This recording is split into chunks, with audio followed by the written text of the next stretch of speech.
transnationaux structurants, tel est le défi que je vous invite à relever. Je vous propose de dessiner une Afrique résiliente au changement climatique, une Afrique qui s'engage résolument sur la voie du développement durable. C'est une Afrique qui utilisera ses ressources de manière optimale en respectant les équilibres environnementaux et sociaux. C'est une Afrique qui agira en vue d'un développement inclusif, en accord avec ce qui fait son identité, la culture de partage, d'équité et de solidarité. Avant d'aller plus loin dans mon propos, je souhaiterais soulever un point essentiel. Certes, le discours que suscite à juste titre le devenir de notre planète et l'intérêt que lui porte en particulier une société civile agissante sont bien réels.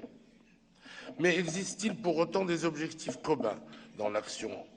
Je voudrais examiner à ce propos deux éléments fondamentaux. D'abord, il y a entre le Nord et le Sud une disparité de culture en matière d'environnement. Elle a trait aux priorités et aux moyens. C'est dans ce but qu'il conviendra d'harmoniser, voire d'unifier l'éducation à l'environnement. La présidence marocaine s'y emploiera durant ce mandat. Par ailleurs, il faut rappeler que le temps de la colonisation est révolu, qu'une décision imposée ne peut être productive.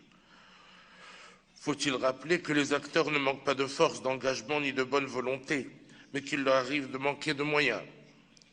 Nous sommes tous conscients qu'il en va de la sauvegarde de la vie et qu'il nous appartient de travailler solidairement à la protection de notre terre. Voilà pourquoi je souhaite que se mette en place une convergence de vues dans l'action.